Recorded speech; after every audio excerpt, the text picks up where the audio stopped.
Hello my dear students, आज मैं आपको chemical bonding and molecular structure का एक बहुत ही छोटा सा प्यारा सा टॉपिक कराऊंगा जिसका नाम है बॉन्ड लेंथ।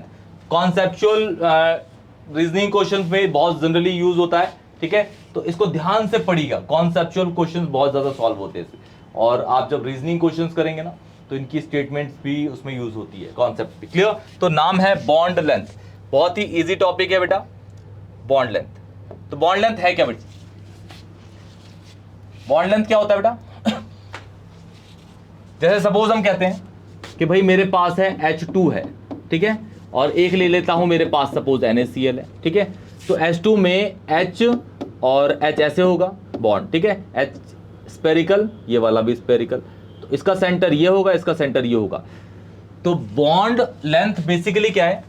इस एटम के न्यूक्लियस, इस न्यूक्लियस से इस एटम के न्यूक्लियस तक की दूरी क्या कहलाती है? Bond length. क्या कहलाती है? बॉन्ड लेंथ, ठीक है। ऐसे ही आप NaCl बता सकते हैं। NaCl ये Na हो गया, Cl ये हो गया, इसके सेंटर से इसके सेंटर तक की दूरी क्या कहलाएगी? Bond length. क्लियर है?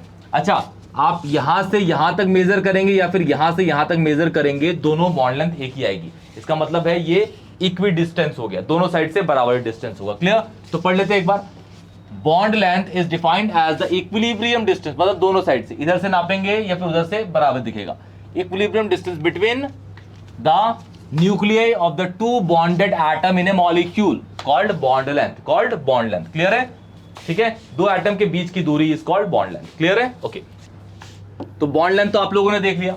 अब इसमें देखते हैं, इसमें एक छोटा सा इंपॉर्टेंट टॉपिक आता है कि भाई कौन कौन से फैक्टर हैं जो बॉन्ड लेंथ को घटाएंगे या बढ़ाएंगे। तो सबसे पहला फैक्टर एक ही है बेसिकली इसके अंदर, वो है size of atom. Size of atom, size of atom, ध्यान सुनिएगा। सपोज मैं कहता हूं मेरे पास है HF हाइड्रोजन फ्लोराइड, HF है, दूसरा है HCl, तीसरा है HBr, फिर है HI। क्लियर है? इसे बोलते हैं हाइड्रोजन फ्लोराइड या फिर हाइड्रोफ्लोरिक एसिड, हाइड्रोजन क्लोराइड या फिर hydrochloric acid, this is hydrogen bromide या फिर hydrobromic acid, hydro iodic acid या फिर हाइड्रोजन आयोडाइड। क्लियर? ठीक है, आपको पता है सब में हाइड्रोजन है, हाइड्रोजन छोटा ही होता है, एक ही ऑर्बिट है उसके पास, एक ही इलेक्ट्रॉन होता है, वो भी फर्स्ट ऑर्बिट में रिवॉल्व करता है। क्लियर है? F पे दो ऑर्बिट होते हैं, 2,7 की कॉन्फ़िगरेशन है इसकी बेटा, तो इसको थोड़ा और बड़ा बना लेते हैं। और Cl पे एक और ज्यादा ऑर्बिट होता है, इस पे दो ऑर्बिट, इस पे 3 Cl पे, क्योंकि Cl का एटॉमिक नंबर इज 17, 2,8,7 की इलेक्ट्रॉनिक कॉन्फ़िगरेशन होती है इसकी। क्लियर?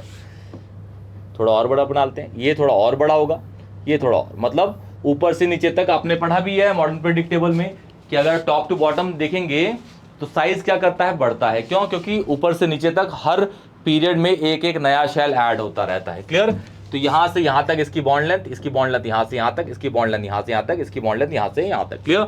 तो बॉन्ड लेंथ इंक्रीज कर रही है, ऐसे लिखते हैं BL मतलब बॉन्ड लेंथ इंक्रीज कर रही है, ठीक है, इंक्रीज कर रही है। तो बताओ बेटा, बॉन्ड लेंथ इंक्रीज करी, क्यों करी? क्योंकि एटम का साइज बढ़ गया। क्या कर गया? एटम का साइज बढ़ गया, एटम का साइज बढ़ गया, क्योंकि साइज ऑफ एटम इंक्रीज करा, साइज ऑफ एटम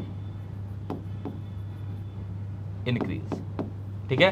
तो आपको ये याद रखना, एटम का साइज बढ़ेगा तो बॉन्ड लेंथ भी बढ़ेगी। अच्छा, बॉन्ड लेंथ बढ़ेगी तो सबसे पहले टूटेगा कौन बेटा? ये वाला, क्योंकि बड़ी बॉन्ड लेंथ जल्दी टूट जाएगी छोटी वाली से, सबसे ज्यादा ये जल्दी टूटेगा। और इन सब में सबसे ज्यादा रिएक्टिव भी कौन सा होगा? HI। अगर आप देखेंगे ना बेटा, HF, HCl, HBr और HI में, इन सब में सबसे ज्यादा, चारों के चारों एसिड है, सबसे ज्यादा जो खतरनाक एसिड होगा वो HI होगा, क्योंकि पानी में जाने के बाद ये जल्दी से ही अपने H+ आयन को लूज कर देगा, और जल्दी H+ आयन लूज करेगा तो सबसे ज्यादा एसिडिक ये होगा, उससे कम एसिडिक ये होगा, उससे कम एसिडिक ये, सबसे कम एसिडिक होगा ये। क्लियर? तो ये पूरा का पूरा आपका बॉन्ड लेंथ है। क्लियर? ओके, कोई भी डाउट होता है तो कमेंट सेक्शन में बताइए, वीडियो को लाइक करिए और चैनल को जरूर सब्सक्राइब करिए। तब तक के लिए टेक केयर बेटा जी।